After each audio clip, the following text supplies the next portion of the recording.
Good day, guys. Welcome back to another episode of It Break Free Stipend Is It, the podcast where we talk about business world, promoting business lifestyle, and motivate and inspire people. Please like and subscribe. And today we have a wonderful case here, Anthea of Joy Funsionz events.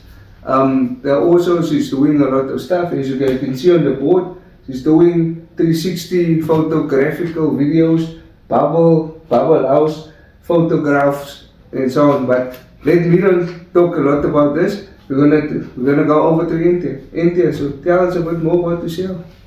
My name is Anthea. I'm born and raised in Atlantis, and I love what I do, and I do this for fun, and it's something I always wanted to do, start a business. Okay, but before we get into the business more, we're just gonna go a bit more about your background. So tell us more. Where did you go to school? Why are you born and raised in Atlantis?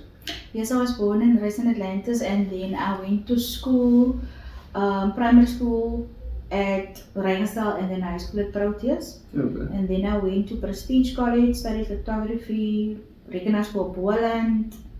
I went to studied. So I did entrepreneurship way back. Okay. So and then I started working. Then I had to go work, like a lot of people's stories was like that. Then you had to go work. And then I worked for 19 years at the injection molding company, factory worker. And then I started in admin, did bookkeeping. And then I left my job in 2023. And then I started. Yo, it's wait a month because I want to go crazy a little bit. Sorry. But anyway, let's put it like this. When you were in high school, at least we have something in common. I was also at Proteus. I was in matric year, if you can still remember. It was very nice, it was like a fun. But I was a quiet type. So, Is it? It was fun, man. It was Because good times, why? I want to know when you get to matric, did you know like what you're gonna study, or Yes, that time I did. is it what were you? I was in photography entrepreneurship, but first I did entrepreneurship and computers, because that time computers just started being something. So I did the normal Word and all that. Yes. Certificates, it was like something big to do that time. And then entrepreneurship, because I always wanted to start a business. Was it always constantly on your mind to Yes. to do a business? And then I went to Prestige College after that to do photography as well, and makeup artist and stuff. How was your experience at the college like when you did the study? Was everything new or was it like? It was lekker geweest. It was nice. It's nice to, when you're young. So it's like party every night and you sit in class. No, not really. Like I said, I was a little in my dog. In your bubble. But then gradually I started to like experience stuff. So it was like when you walk all the way from Ravel to Durbanville and go to Tiger Valley and Stones and the nightlife. Yeah, in groups. But this time I can't do that anymore. Is it? So how was your first job? Yeah, that was something I didn't want to do. Did you need to do it? I needed to do it. Because you need money? Yes, I need to. And then I worked, and I had to go work, and then I bought my first house at 24, and that helped a lot.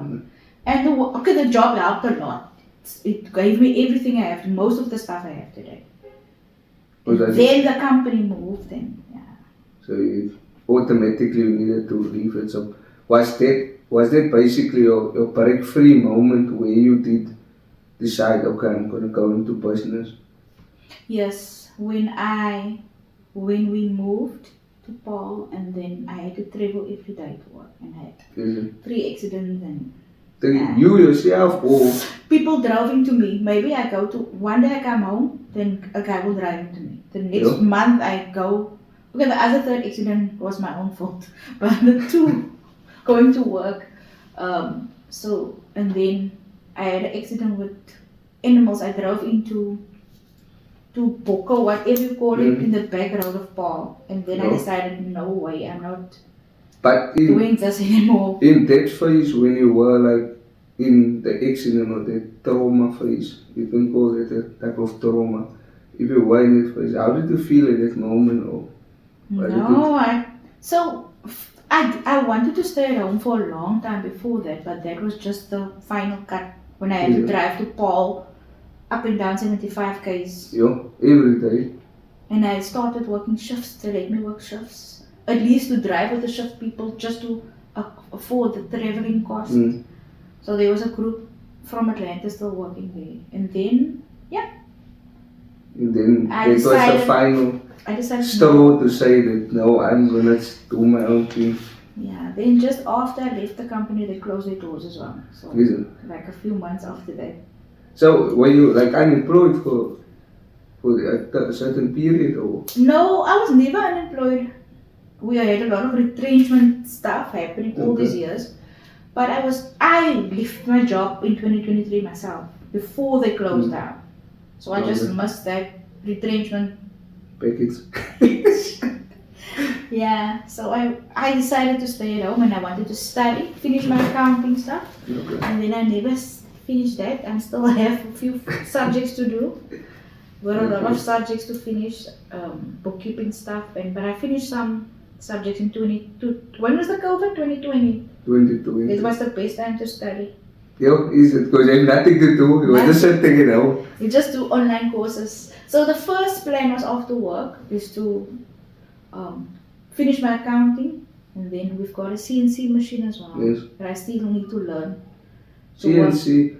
Oh, I have a bit of touch into that, but is it the one with the programming or Yeah, it's a Queen B, the 1.5. So we got that, and that was a plan to do that.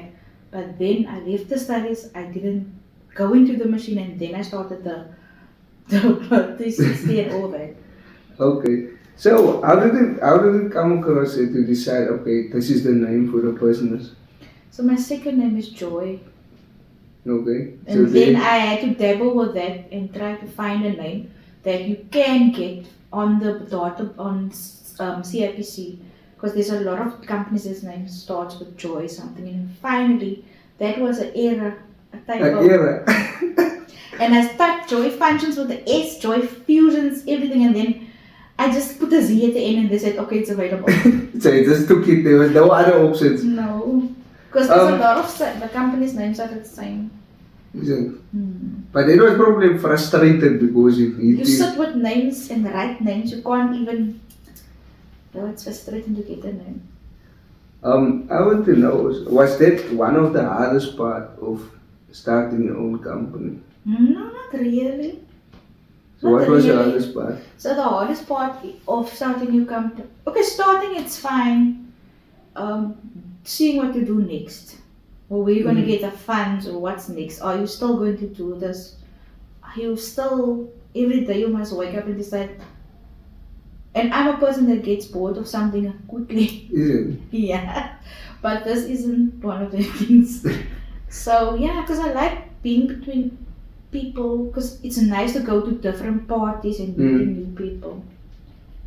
Yeah, but the biggest part is what are you going to do next? What's the next plan? Keeping up with trends and social media marketing and stuff like that. So how do you promote your business, your marketing side? So in the beginning, last year I had someone that did my marketing for me, and then I decided I'm going to pay this person now to do this. So the banners and the flyers and the website. But now I'm done, so now I have to wing it myself. So I've learned a lot from him, and then now I have to just see what's out there and watch YouTube videos and see what's the trends and because it's tough out here. Struggle is real. If you're not into social media or technology, you're gonna lose, because you're just gonna disappear between all the posts. Yeah. So how did it feel for you to have your first client, or when you got your first event? Can you take us through the process? It was nice.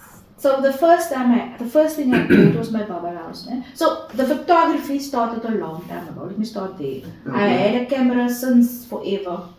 since I studied photography, but then I didn't do that seriously. If people ask me, and then I'll say yes or no, or I'm not busy now, I'm working. But then the bubble house was like, so the first time I went to Darling Sellers and I told them I'm gonna come set up for free on Heritage Day in 2023. And then I was so weird going to people, hi, I'm doing this. It's like so, they look at you like, what are you doing? And then eventually I got a client from that. And I worked at the kiddies party at Darling Sellers. And like, I think next month I'm still there. I still get gigs there. Because I went there for free. But free stuff has a lot. Because it basically takes cost out of you. You go past that phase. Like you said, I want to know, like, how is the client tells you what they want from you, or do you give options, you give packages? So I don't have a lot of packages. That's something I need to work on. Okay. So that's something you have to sit with, because I've got a lot of divisions that I do.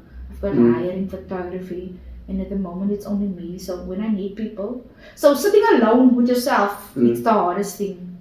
Having to figure out, because you're gonna get tired of me if I'm gonna complain about you or ask you questions, because you also have your own business. Because that's how people help me as well. So there's a lot of women and people in Atlanta. So you can ask them, but it's only that far you can go.